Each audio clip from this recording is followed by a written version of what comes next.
Queridos e amados irmãos, aceitem a paz de nosso Senhor e Salvador Jesus Cristo. Sejam todos muito bem-vindos para mais uma noite de estudo bíblico aqui na segunda-feira. Deus abençoe a todos vocês. Olha, estamos alegres, felizes, regozijando na presença do Senhor e louvamos a Deus. Louvamos a Deus por essa maravilhosa oportunidade, porque hoje nós estamos encerrando a nossa primeira série de estudos bíblicos do ano de 2022. O tema desse mês foi Remindo o Tempo. Na nossa primeira lição nós falamos sobre o que é o tempo. No segundo dia, o que é a vida, uma reflexão sobre a brevidade do tempo. Depois falamos também sobre como remir o tempo e ser mais produtivo para a glória de Deus. E hoje vamos falar do tempo fora do tempo, que é a eternidade. Então, já deixa em mãos aí a Bíblia, papel e caneta, porque nós vamos juntos meditar e estudar na palavra do Senhor. Agradecer os trabalhos técnicos do jovem Matheus Freitas aqui conosco e vamos juntos com vocês estudar hoje sobre você está preparado para a eternidade? Pois é, existe realmente vida após a morte, segundo a Bíblia? Se existe uma vida após a morte, como será essa vida após a morte? Ela é realmente eterna ou não? Você sabe que há divergentes opiniões no próprio meio cristão quanto ao assunto. Alguns acreditam que, no final das contas, como Deus é amoroso, Ele vai mandar todo mundo para o céu. Outros acreditam que, na realidade, Deus vai até mandar algumas pessoas para o inferno, mas que, na realidade, Ele não tem duração eterna. E outros acreditam num padrão diferente, que dependendo da pessoa aceitar ou não o evangelho, receber ou não a fé em Cristo, isso definirá o destino da pessoa, se ela vai para o céu ou para o inferno. O que a Bíblia nos apresenta é o que veremos em instantes. Mas nós vamos orar. Nós vamos orar agora, logo após vamos ouvir um lindo louvor para então meditarmos na palavra de Deus. Você já pode compartilhar também o link desse vídeo para que outras pessoas sejam alcançadas. Se você ainda não é inscrito, inscreva-se aqui em nosso canal IPJC Oficial, ative o sininho das notificações porque diariamente nós temos live e conteúdo aqui. E lembrando que toda segunda-feira você pode acompanhar o nosso estudo bíblico nesse horário das 19h30 em diante. Vamos falar com Deus. Eterno Deus e bondoso Pai, te louvamos e te agradecemos por essa riquíssima oportunidade que o Senhor nos concede. Nós te agradecemos, Senhor, por essa primeira série de estudos bíblicos que o Senhor nos permitiu realizar, Senhor, nesse ano de 2022. Nós temos muito a agradecer ao Senhor, porque a tua mão nos sustentou. O Senhor nos deu esse presente do tempo para estudarmos sobre o tempo também, para refletirmos na tua palavra sobre esse assunto e nós te agradecemos imensamente de todo o nosso coração. Permaneça conosco, nos dando clareza também quanto a esse assunto que nós vamos estudar hoje da tua palavra. Essa é a nossa oração em nome de Jesus. Amém. Nós vamos agora a esse lindo louvor e logo após a palavra de Deus.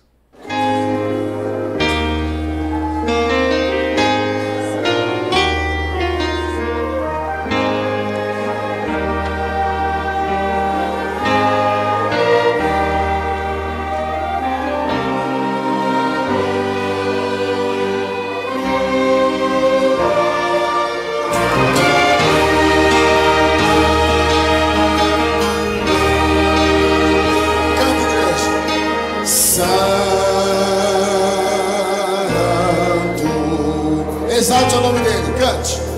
Santo,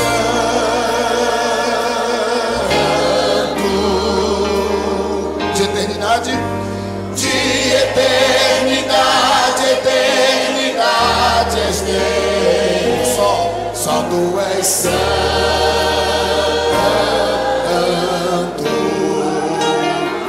santo, santo. Eternamente és Deus.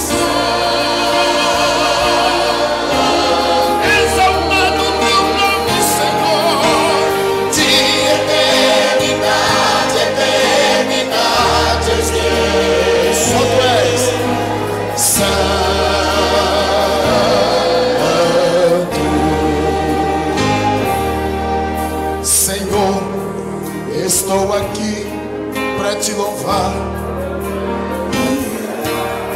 és digno de real adoração. Minha vida em teu altar, só para te louvar, que és santo. A igreja continua nesse clima de adoração, cante. Santo, para sempre santo és,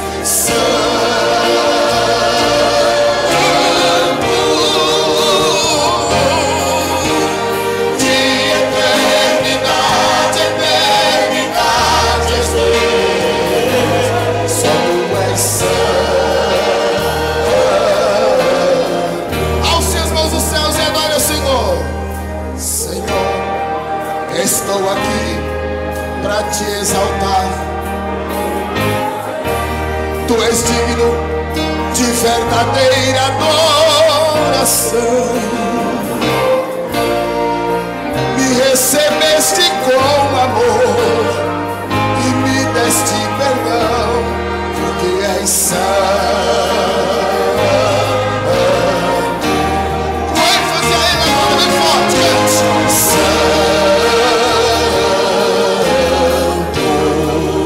exaltado eternamente,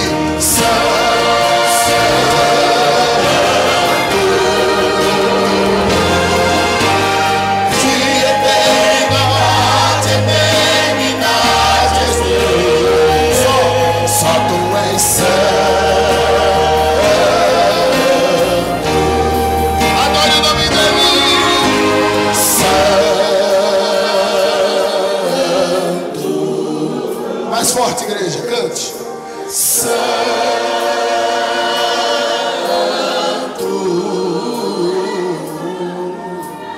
de eternidade, eternidade és Deus, só tu és santo. Agora, aleluia, santo. Mais consistente ainda, adore o Senhor, cante.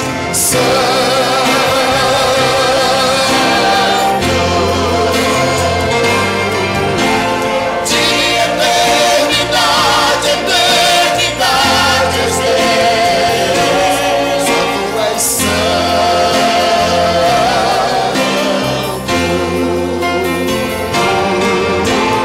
De eternidade, eternidade és Deus, só tu és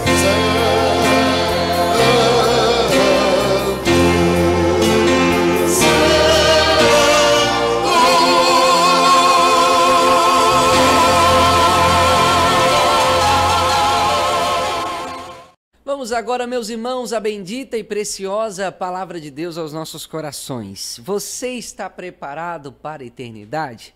Abra sua Bíblia comigo no livro do Antigo Testamento, do profeta Daniel, no capítulo de número 12, e o versículo é o 2. Daniel, capítulo 12, versículo 2. Eu espero você abrir a sua Bíblia, pegar o seu papel e a caneta para fazer os seus rascunhos, as suas anotações, e vamos juntos, meditar na preciosa palavra de Deus, meus queridos e amados irmãos. Daniel, capítulo 12, versículo 2, a palavra do Senhor nos diz assim: e muitos dos que dormem no pó da terra ressuscitarão, uns para vida eterna e outros para vergonha e desprezo eterno. Amém. Queridos, é com base nesse texto da palavra de Deus que eu quero, a partir desse momento, com os irmãos, estudar a preciosa palavra do Senhor, falando um pouquinho a respeito da eternidade. O famoso pregador Jonathan Edwards atribui-se a ele a frase de quem disse: grave a eternidade nos meus olhos. E talvez alguém pode perguntar, bem, já que a gente está estudando sobre o tempo, por que falar da eternidade? Justamente por isso. Porque a Bíblia diz que Deus colocou a eternidade no coração do homem. Originalmente, o homem não foi criado para morrer, e nós sabemos que a morte é uma consequência da entrada do pecado no mundo. Justamente por causa do pecado, a morte também entra no mundo, mas a eternidade foi colocada dentro do coração do homem. É por isso que não desejamos morrer, é por isso que fazemos de tudo para não morrer. É por isso que nós usamos todos os métodos possíveis e lutamos até o fim da vida contra a morte. A Bíblia diz que a morte é o último inimigo a ser derrotado, porque a eternidade foi colocada dentro do nosso coração. Mas quando a Bíblia fala de eternidade, nós precisamos entender o que ela está querendo nos dizer. Até porque as palavras elas ganham significados distintos em contextos distintos e dependendo de quem essas palavras são aplicadas, o significado também é distinto. Por exemplo, quando a Bíblia fala que Deus colocou a eternidade no coração do homem, não quer dizer a mesma coisa, por exemplo, que esse louvor que nós ouvimos acabou de cantar. No Salmo 90, verso 2, Moisés diz que Deus é Deus de eternidade a eternidade. Em outras palavras, como disse A.W. Tozer, Deus, ele é Deus, desde a distância invisível até a distância invisível. Ou seja, de eternidade a eternidade, sem começo de dias e sem fim de dias, Deus é Deus. Então, a eternidade é um atributo de Deus. E quando nós dizemos que Deus é eterno, nós queremos dizer que Deus não teve início e nunca terá um fim. Agora, tudo que não é Deus, ou seja, tudo aquilo que foi criado por Deus, sejam seres espirituais ou sejam coisas físicas, muitas dessas coisas foram criadas para serem eternas. Entretanto, elas tiveram um início, elas tiveram um começo, diferente de Deus que nunca teve um começo e nunca terá um fim. Então, o ser humano ele foi criado. O ser humano, em certo sentido, nunca terá um fim, mas ele teve um início. Mas ainda assim devemos observar que a palavra eternidade na Bíblia, ela pode ganhar significados distintos. Às vezes a Bíblia usa a terminologia para sempre, não para se referir a uma dimensão de tempo infinita, mas para se referir apenas a uma era ou a um longo tempo, né? E tudo isso vai depender do contexto. Mas vamos analisar aqui, né, o que é que Daniel está querendo nos dizer. Primeira coisa que nós devemos observar, que uma vez que Deus colocou a eternidade no coração do homem, é natural que fora do âmbito cristão, muitas pessoas também tenham perspectivas quanto à eternidade. Porque existe algo comum no coração, tanto do cristão e do não cristão, é que a eternidade está clamando dentro dele. Ele está clamando pela eternidade, ele está clamando pela imortalidade. Considere, por exemplo, os egípcios. Nós conhecemos hoje, né, o processo de mumificação. Aliás, se você mora aqui em Curitiba, deixa eu fazer uma propaganda aqui rapidamente, né? Você precisa visitar no Bacaxeri o Museu Egípcio. Estive lá por 2 vezes e, inclusive, lá tem uma múmia milenar. Por que que os egípcios faziam a prática da mumificação? Justamente porque eles acreditavam na vida do além e eles acreditavam que essa vida no além, ela dependia da mumificação. Então eles retiravam ali as vísceras do morto, colocavam em um recipiente à parte e no tórax vazio eles mantinham o coração. E é interessante que os egípcios acreditavam que na vida do além, antes do morto entrar para essa vida, e detalhe, ele tinha que ser mumificado, porque se não fosse, ele não teria nenhuma chance de vida no além. Mas sendo ele mumificado, o coração era mantido no tórax porque ele iria passar por uma espécie de julgamento.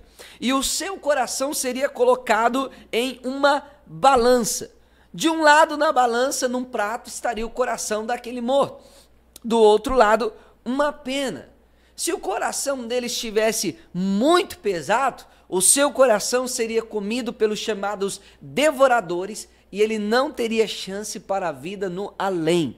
Mas se o seu coração estivesse leve, tal como uma pena, isso significa, né, que ele foi uma pessoa boa nessa vida, segundo a mentalidade egípcia, então ele teria chance de uma vida no além. É curioso porque as Escrituras também dizem algo semelhante. Lá em Provérbios a Bíblia diz que o Senhor pesa o coração e que o Senhor pesa os espíritos, dando a entender que Deus também coloca as nossas intenções e motivações do coração na balança. Isso também é verificável pela palavra de Deus.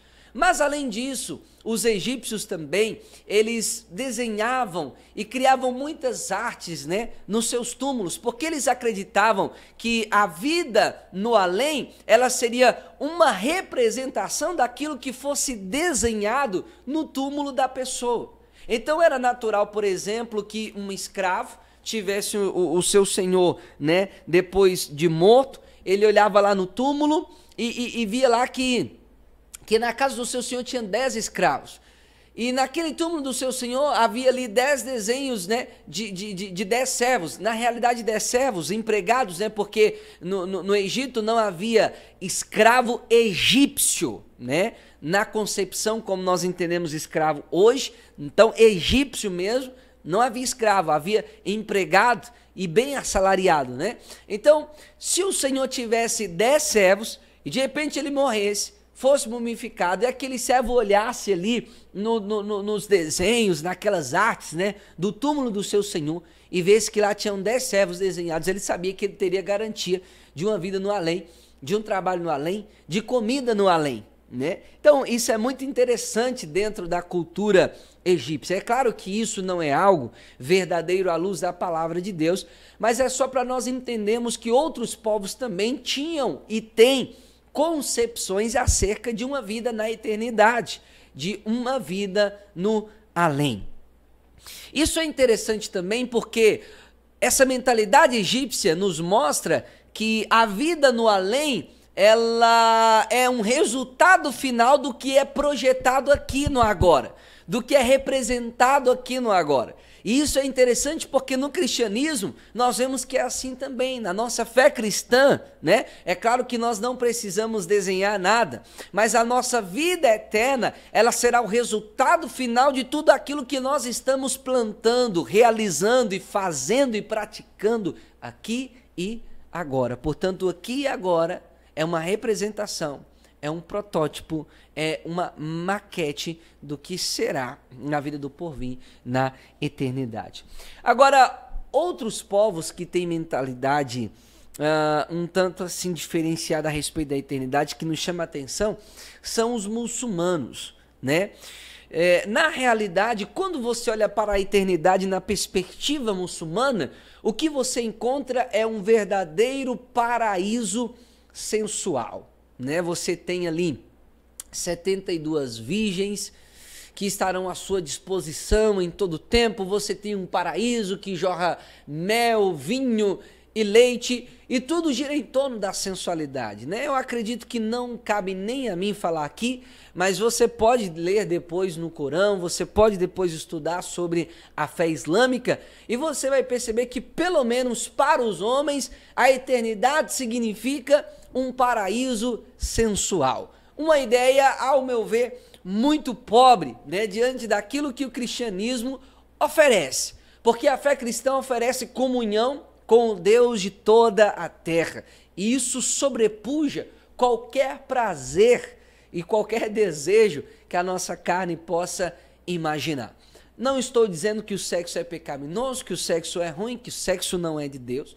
Mas na Bíblia diz que lá na eternidade não se casam, nem se dão em casamento. Então a perspectiva cristã para a eternidade é outra. Ah, mas irmão Gabriel, isso não será muito sem graça? É o que nós veremos daqui a pouquinho. Então os muçulmanos têm uma mentalidade bastante sensual no que diz respeito à eternidade. Mas afinal de contas, o que é eternidade? É uma dimensão de tempo infinito. É um tempo fora do tempo que nunca vai acabar. E o que a fé cristã diz a respeito da eternidade? Vamos começar pelo Antigo Testamento. No Antigo Testamento nós temos uma palavra interessante chamada Sheol, né, que significa lugar dos mortos ou mundo dos mortos. E é interessante que essa palavra, ela é usada de forma meio generalizada, meio genérica, porque no Antigo Testamento, tanto o justo como o ímpio vão para o Sheol, vão para o mundo dos mortos. Embora muitas vezes nós traduzimos essa palavra no português como inferno, e parece soar estranho, né? Peraí, justo e ímpio vão tudo para o inferno? Peraí, é porque a palavra Sheol no hebraico, ela tem vários sentidos, né? E mais do que inferno, ela tem um sentido também de mundo dos mortos, ou lugar dos mortos. Sendo assim, a compreensão bíblica do Antigo Testamento é que tanto o justo como o ímpio vão para o Sheol, vão para esse mundo dos mortos. E isso recebe mais luz se nós olharmos a partir também de Lucas, né? Lá no Evangelho de Lucas, no capítulo 16, versículo 23, na parábola do rico e Lázaro, mostra tanto o Lázaro como o rico no Hades. E é interessante porque muitas vezes nós dizemos que o rico olhou para cima, mas o texto bíblico não diz assim, diz que ele olhou ao longe, né? E viu Abraão ali que havia um abismo entre eles. Não era um abismo assim, mas era um abismo assim, não era algo na vertical, mas sim na horizontal. O rico, diz o texto, levantou assim e ergueu os olhos ao longe e viu Lázaro lá sendo consolado no seio de Abraão. Isso corresponde à mentalidade no que diz respeito ao Sheol no Antigo Testamento. É um termo aplicado de uma forma assim, um tanto genérica. Mas você observa que ainda assim, no Antigo Testamento, embora a revelação de Deus não havia chegado à sua plenitude, nós vemos ali, meus amados irmãos, que o final do justo era distinto do final do ímpio. Você percebe, por exemplo, que o rico ergue os seus olhos e vê Lázaro ao longe. Entretanto, o rico era atormentado e Lázaro era consolado. Então, ambos estavam teoricamente no Sheol, mas com recompensas distintas e tendo experiências distintas, né? Agora, um texto claro que nos ajuda e lança compreensão sobre essa questão da eternidade é esse texto que nós lemos aqui, de Daniel 12, 2. E diz o seguinte: e muitos os que dormem no pó da terra ressuscitarão, uns para a vida eterna e outros para vergonha e desprezo eterno. Observe aqui que o profeta Daniel, ele está estabelecendo um paralelo entre a vergonha e o desprezo eterno e entre a vida eterna. São duas coisas distintas, são duas realidades distintas, mas a sua duração de tempo é igual. A dimensão de tempo dessas duas experiências, ainda que sejam distintas, é igual. Vergonha e desprezo eterno, vida eterna. Isso nos mostra que tanto a glória eterna, a bem-aventurada esperança do cristão, como o inferno, o destino e estágio final dos ímpios, eles têm ambos duração eterna. Agora, olha que interessante, Jesus confirma esse ensino lá no Evangelho segundo escreveu Mateus, e nós podemos ler aqui no seu capítulo de número 25, versículos 41 e 46. Então dirá também aos que estiverem à sua esquerda: apartai-vos de mim, malditos, para o fogo eterno, preparado para o diabo e os seus anjos. Alguns chamados aniquilacionistas, eles acreditam que, embora Deus vai julgar os ímpios, condenando-os ao inferno, o inferno, ele não tem uma dimensão de tempo infinita, porque a palavra eterno pode significar uma era. E segundo os aniquilacionistas, o inferno, ele não tem durabilidade eterna, mas ele vai durar um período de tempo e chegará o momento em que os ímpios entrarão em extinção, deixarão de existir. Pois bem, vamos prosseguindo aqui que nós vamos entender melhor. Mateus 25, 41 diz que o inferno é eterno. Versículo 46, mais uma vez, faz um contraste. E irão estes para o tormento eterno, mas os justos para a vida eterna. Observa que Jesus aqui está dizendo a mesma coisa que Daniel está dizendo. Ele coloca uma vida eterna ao lado de um inferno eterno. Esse já é uma pedra no sapato dos aniquilacionistas. Por quê? Se o inferno não é eterno, a vida também não é eterna, porque Jesus e Daniel estão usando um paralelo, falando de duas verdades, ou duas realidades, duas experiências diferentes, mas que têm duração igual. Então, se o inferno não é eterno, logo a vida também, nesses textos, ela não pode ser, melhor dizendo, eterna. Agora, olha outro texto que lança luz a esse assunto, que está lá em Apocalipse. Vamos lá? Apocalipse, queridos, no seu capítulo 19, e o versículo 20 diz: e a besta, o anticristo, foi presa, e com ela o falso profeta, que diante dela fizeram os sinais, com que enganou os que receberam o sinal da besta e adoraram a sua imagem. Estes dois foram lançados vivos no lago de fogo que arde com enxofre. Então você percebe aqui que o anticristo é a pessoa que inaugura o lago de fogo e enxofre, o estágio final dos ímpios que durará por toda a eternidade. Outra pedra aqui no sapato dos aniquilacionistas, porque quando nós lemos Apocalipse no capítulo 20, versículo 10, e é interessante que Apocalipse 20 fala a respeito do milênio, ou seja, Jesus desce em glória quando ele se manifesta com a sua igreja, destrói o anticristo e o falso profeta são lançados no lago de fogo que arde como enxofre, Satanás é preso e durante 1000 anos Cristo estabelece o seu reino aqui na terra. O que é que acontece 1000 anos depois nesse lago de fogo? Olha, 1000 anos, eu acho que 1000 anos, pensando pela perspectiva aniquilacionista, já dá para pagar aí uns 70 anos de pecado aqui na terra, né? A pessoa peca 70 anos, perece 1000 anos no inferno, já deu tempo assim durante esse período para ser aniquilado quanto a essa perspectiva. Mas olha o que diz Apocalipse 20, 10. E o diabo que os enganava foi lançado no lago de fogo e enxofre, isso 1000 anos depois do milênio, onde estão a besta e o falso profeta, e de dia e de noite serão atormentados para todo o sempre. Percebe que o texto aqui não usa o termo eternidade de forma vaga, mas estrincha o conceito dizendo de dia, de noite e para todo sempre. Curiosamente, 1000 anos depois Satanás é lançado nesse lago de fogo e 1000 anos depois ainda, diz o texto, a besta e o falso profeta estão lá. Isso nos mostra o quê? Que a realidade do inferno é uma realidade eterna. Então o aniquilacionismo, essa ideia de que chegará um tempo em que os ímpios estarão entrando em extinção, é simplesmente, meus amados irmãos, uma teologia de desejos. Eu sei que o coração humano deseja isso, o homem deseja isso. É difícil conviver, com essa realidade. Ô, irmão Mateus, dá para desligar um pouquinho ali para nós? Vá fazendo favor, Deus abençoe. É difícil conviver com essa realidade de um inferno eterno, mas é verdade, está na palavra. Por mais dura que seja a verdade, é a verdade. Outra coisa que nos chama a atenção é a vida de Judas. Judas se desviou, diz a Bíblia, ele era um filho da perdição. E lá em Mateus, no seu capítulo de número 26, a Bíblia diz algo que é curioso a respeito de Judas. Vamos lá?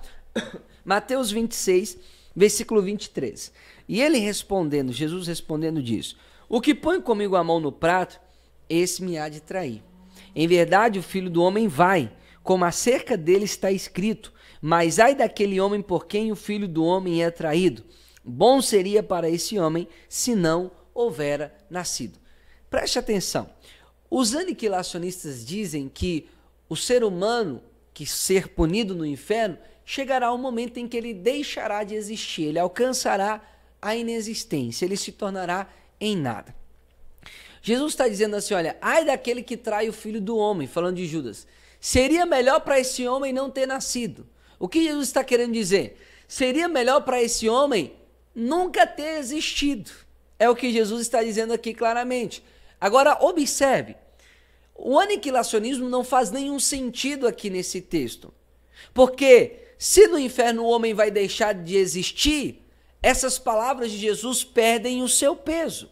O que Jesus está dizendo é, seria melhor para esse homem não ter nascido, nunca ter vindo a esse mundo, do que ter nascido. Isso só faz sentido se houver um inferno eterno de punição eterna. Porque se esse homem for deixar de existir, essas palavras perdem completamente o seu sentido. Porque Jesus está dizendo, melhor ele não ter existido. Se ele vai deixar de existir, é uma redundância, dá na mesma coisa, né? Então observa, meus amados irmãos, que o aniquilacionismo não faz sentido. Embora esse homem pudesse padecer aí por um tempo, Jesus está dizendo, olha, melhor fora que ele não tivesse nascido. Então essas palavras elas só têm peso se houver um inferno que é realmente eterno. Ora, não pode ter nascido e deixar de existir, dá na mesma coisa. Né? Não faz sentido. Observe outra coisa interessante. Jesus, lá em Marcos capítulo 9, ele fala de inferno e a palavra grega ali é a palavra Geena. E Geena era um depósito de lixo localizado no Vale de Rinom, que ficava o tempo todo ali queimando, né, aquele lixo. Era uma combustão constante. E Jesus usa essa figura conhecida das pessoas do seu tempo para se referir ao inferno eterno, ao inferno do lago de fogo que arde como enxofre. Olha que interessante. Jesus usa essa palavra também para mostrar, meus amados irmãos, que o inferno é eterno, assim como aquele fogo no Geena ali, naquele depósito de lixo, era constante. E mais uma vez nós podemos aqui compreender a realidade da eternidade do inferno, porque o próprio Senhor Jesus diz que melhor seria para o homem arrancar uma mão, arrancar o pé, do que entrar na outra vida indo para o inferno e perecer eternamente. Ora, não faz nenhum sentido essas palavras de Jesus se o homem simplesmente vai passar por um período de sofrimento e deixar de existir. Aliás, se isso fosse tão verdade assim, qualquer pessoa optaria pelo pecado. Muita gente nem sequer desejaria a fé cristã. Ora, eu vou sofrer por um pouco de tempo e depois vou dar em nada? Vou deixar de existir mesmo? Para que fé cristã? Para que igreja? Para que salvação? Para que Deus vai enviar o seu filho para morrer? Isso seria um desperdício, já que simplesmente os homens seriam aniquilados. Então perceba que isso não faz sentido. É um desejo humano? É, mas não é uma realidade bíblica. Aliás, outros textos bíblicos como Judas 12:13, 2 Tessalonicenses 1, do 7 a 9, podemos ler mais um texto aqui interessante, que é o texto de Apocalipse, no seu capítulo 14, versículo 9, diz: E seguiu-os o terceiro anjo, dizendo com grande voz: Se alguém adorar a besta e a sua imagem, receber o sinal na sua testa ou na sua mão, também este beberá do vinho da ira de Deus que se deitou, não misturado. É interessante que quando Paulo ordena Timóteo beber vinho, ele diz assim: mistura aí um pouco de água, dissolve esse vinho em água por causa das frequentes enfermidades do teu estômago. Não tome puro, porque o vinho puro é forte. Aqui o texto está dizendo que esse cálice da ira de Deus não está misturado, não está dissolvido. A pessoa vai beber a plenitude da ira de Deus no cálice da sua ira e será atormentado com fogo e enxofre diante dos santos anjos e diante do Cordeiro. Meu Deus! E a fumaça do seu tormento sobe para todo sempre, e não tem repouso, nem de dia, nem de noite, os que adoram a besta e a sua imagem, e aquele que receber o sinal do seu nome. Perceba que mais uma vez aqui, a palavra de Deus destrincha sem deixar dúvida. É de dia, é de noite, não tem repouso, é para todo o sempre. Não é nem para sempre, é para todo sempre.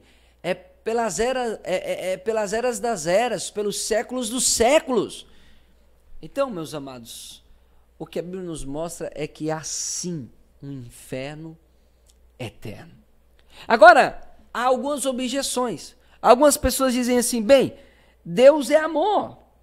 Deus é amor. Então, se Deus é amor, logo não pode existir um inferno eterno, porque isso não condiz com o caráter desse Deus amoroso. E aqui nós temos duas respostas. Primeiro, que o amor não é o único atributo de Deus.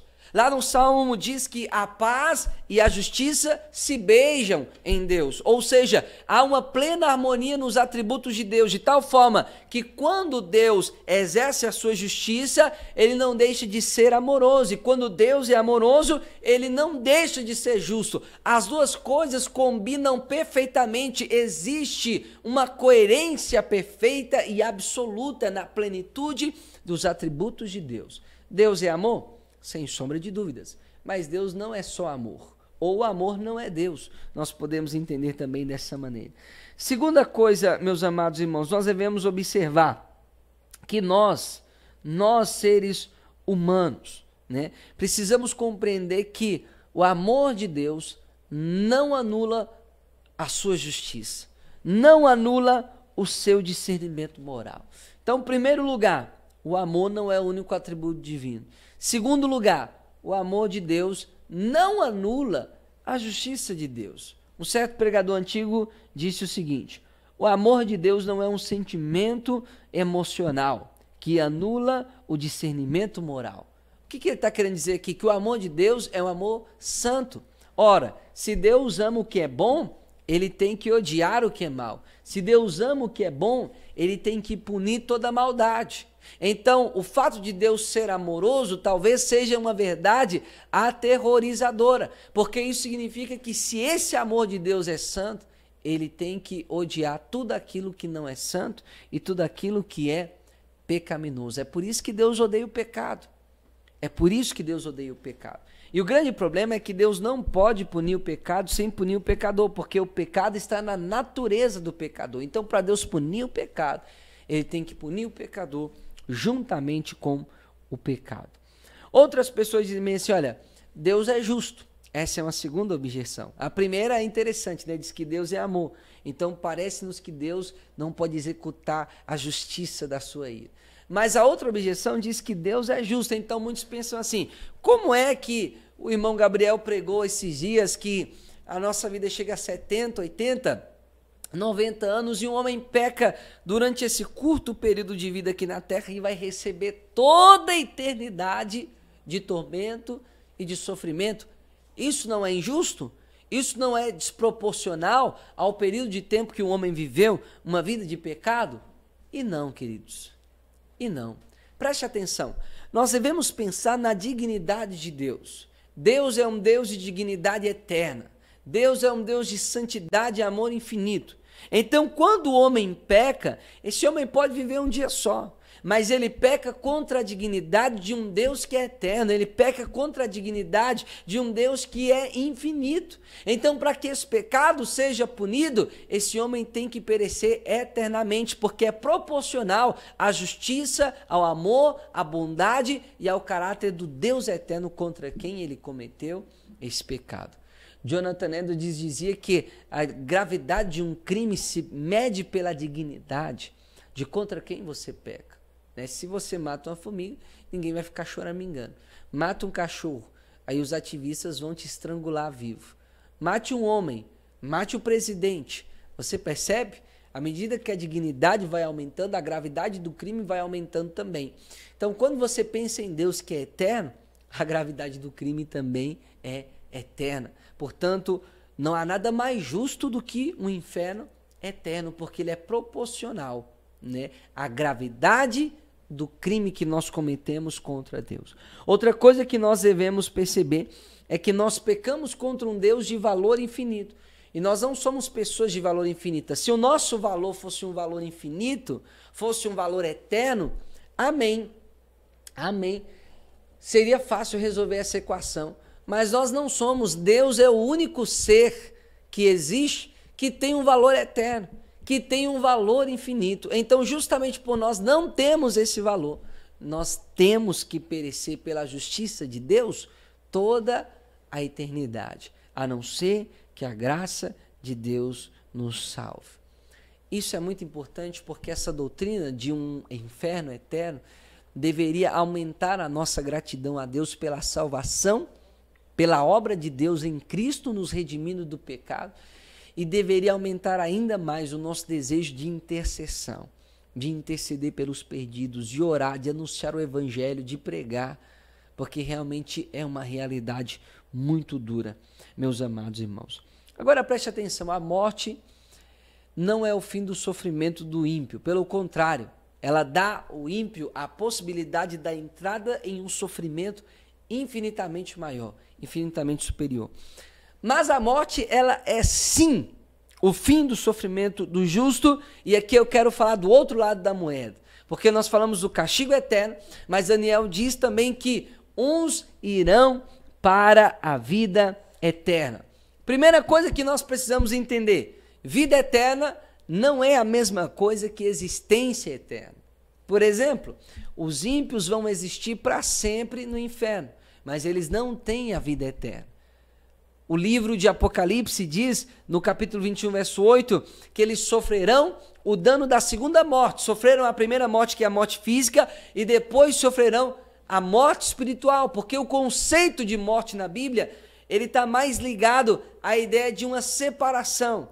Tiago diz que assim como o corpo separado do espírito está morto, a fé separada das obras está morta, assim um homem separado de Deus, ele está também espiritualmente morto, e isso é a segunda morte. Então as pessoas no inferno, elas vão existir eternamente, mas elas não vão viver eternamente. Ou em outras palavras, elas não terão o dom da vida eterna, porque o dom da vida eterna é mais do que simplesmente existir.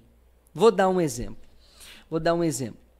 Sabe quando uma pessoa está lá no submundo das drogas, do crack, você olha e diz assim, isso não é vida. Isso não é vida. O que você está querendo dizer? A palavra vida aí, ela ganha um outro significado. Aquela pessoa existe. Aquela pessoa está viva. Mas ao mesmo tempo ela não desfruta de uma qualidade de vida. Então as pessoas no inferno, elas vão existir eternamente, mas elas não terão a vida eterna. Por quê? Porque elas vão existir para sempre, eternamente separadas de Deus.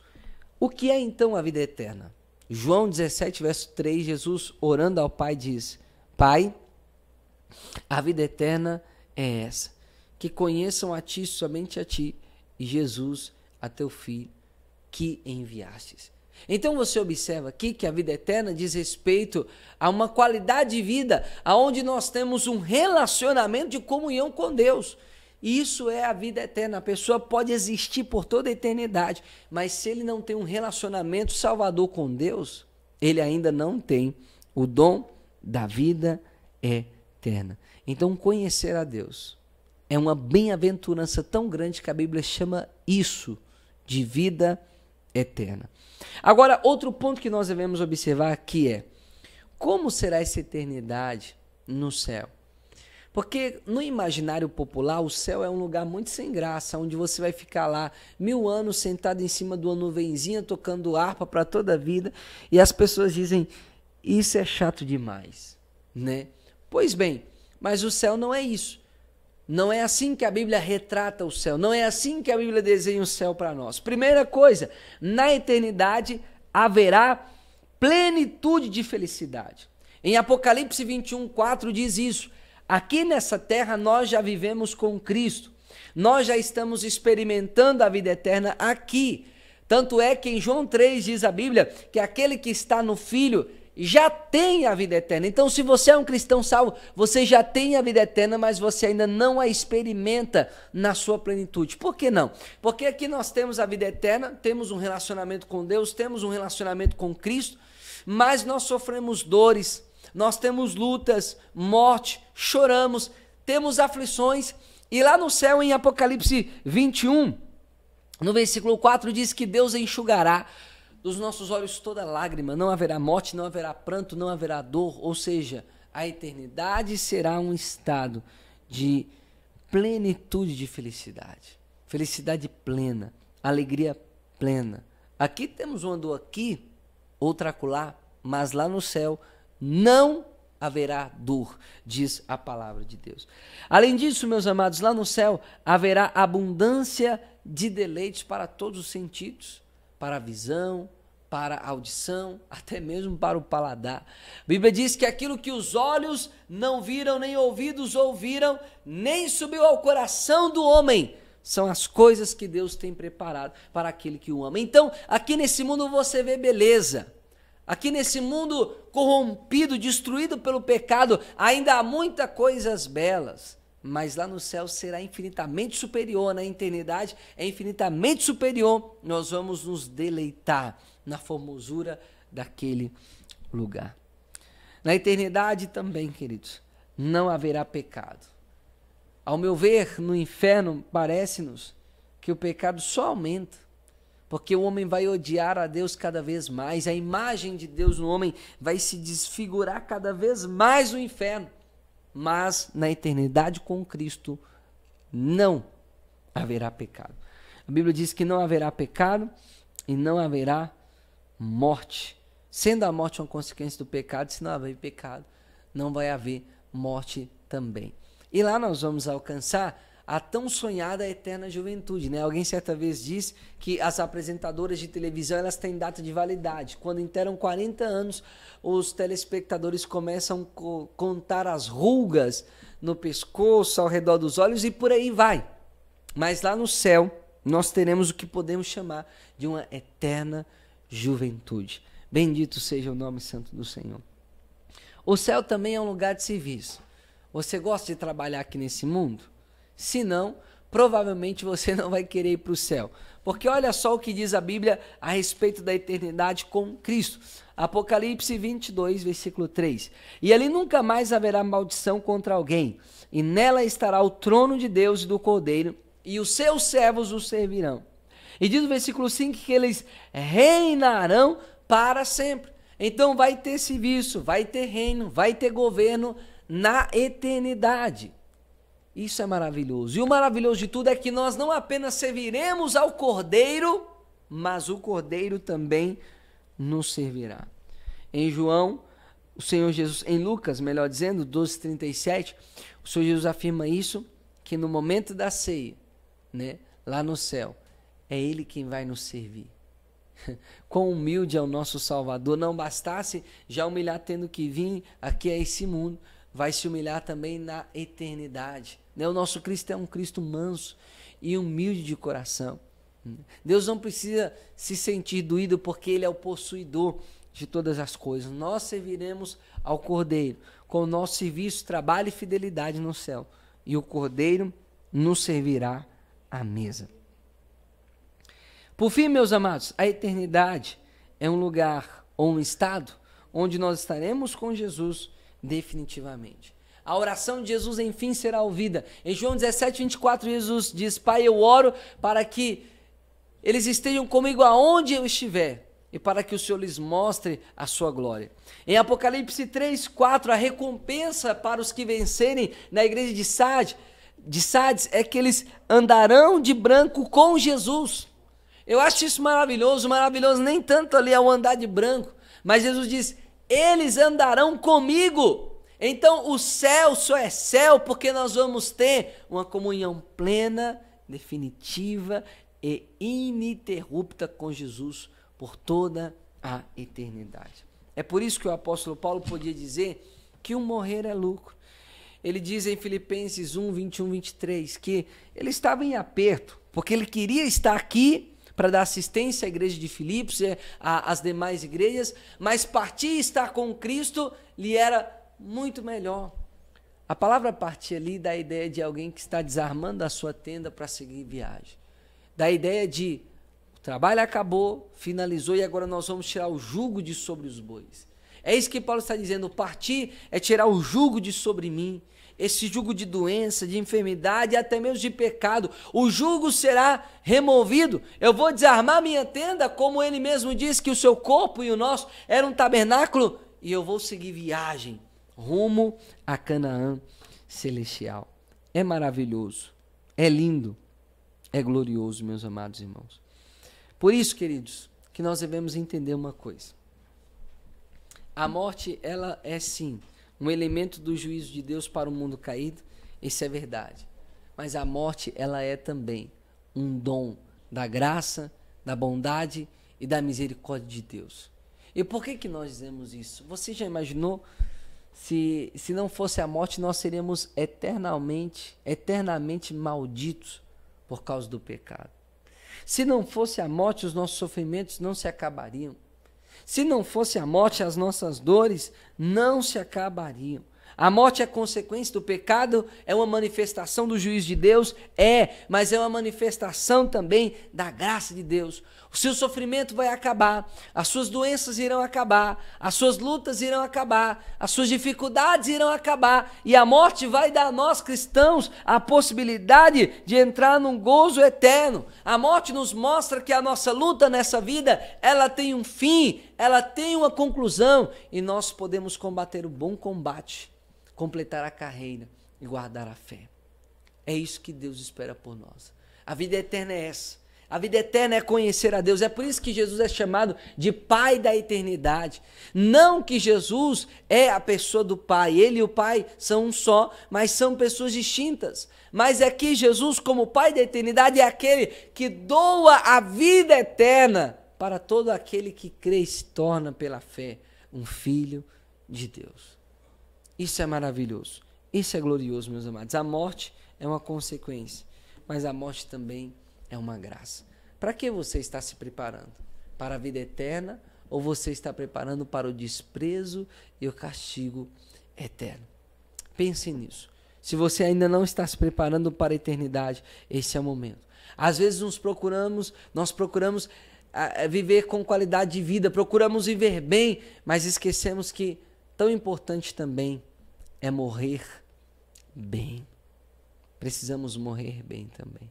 Que o Senhor nos ajude, meus amados, e que essa palavra tenha falado ao seu coração, em nome de Jesus. Senhor, nosso Deus e nosso Pai, nós damos graças ao Senhor por essa primeira série do ano, Senhor, de 2022. Continue abençoando o teu povo e que esta palavra venha produzir frutos de arrependimento e venha produzir, meu Pai, vida eterna em nós e em nosso coração. Sim, Senhor, para a glória do teu nome nós pedimos a ti que tu venhas alcançar aqueles que porventura desanimaram na fé, aqueles que porventura ainda não assumiram um compromisso de aliança, de salvação com Jesus. Que hoje seja esse tempo aceitável, esse dia de salvação, na vida de muitos irmãos para o louvor da tua glória. Em nome de Jesus, amém e amém. Queridos, que Deus os abençoe. Vamos finalizando por aqui, portanto, a nossa primeira série de 2022, de janeiro de 2022. Eu espero que o Senhor tenha falado poderosamente ao seu coração. Fiquem todos na paz do Senhor Jesus e até a próxima segunda-feira, se assim o nosso bom Deus nos permitir.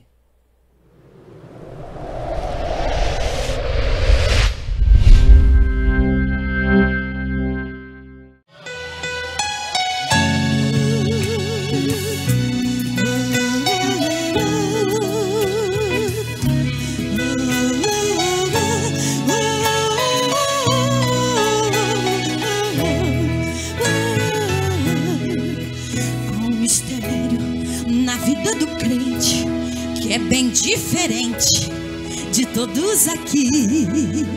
Ele é diferente também, pois ele não tem medo de partir.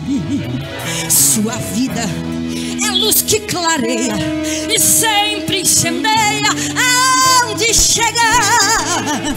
Este fogo está dentro de mim. O crente é assim e não pode mudar. Este fogo está dentro de mim. O crente é assim e não pode mudar. O crente não morre, aleluia, e nunca morreu. Ele sai de pertinho da gente pra morar com Deus. O crente não morre, ele nunca morreu. Ele sai de pertinho da gente pra morar com Deus.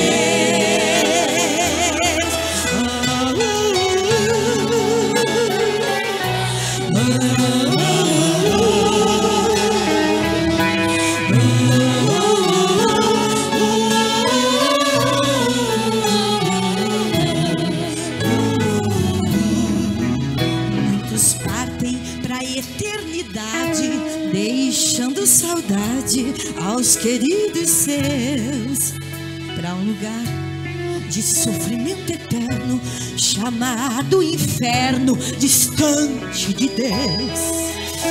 Mas aquele que com Cristo parte, fez um bom combate, já vai descansar.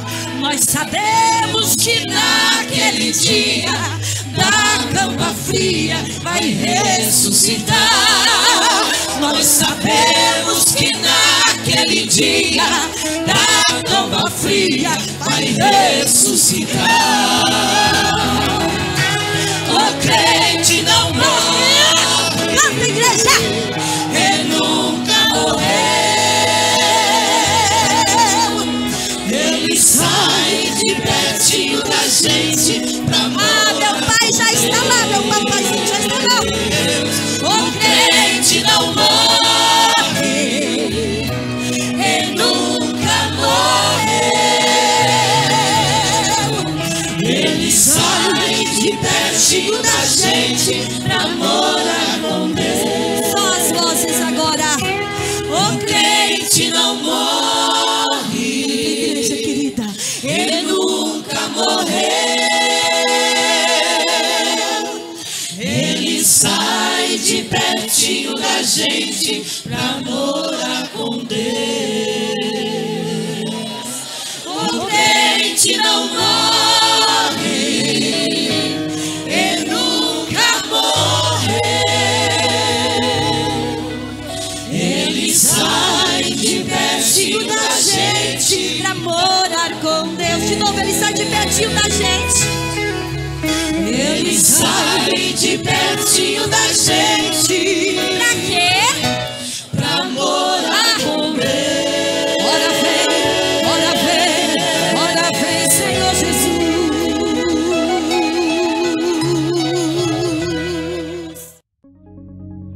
Aquele que dá semente ao que semeia e pão para comer, também dará e multiplicará a vossa sementeira, e aumentará os frutos da vossa justiça. Seja um mantenedor desta obra. Envie os seus dízimos e ofertas. Banco Bradesco, agência 2037, conta corrente 136.776, dígito 5. Banco do Brasil, agência 3020, conta corrente 40.400, dígito 4. Caixa Econômica Federal, agência 1282, operação 003, conta corrente 3173, dígito 0. Ou através do nosso Pix, 82.678.046, 1000 ao contrário 29.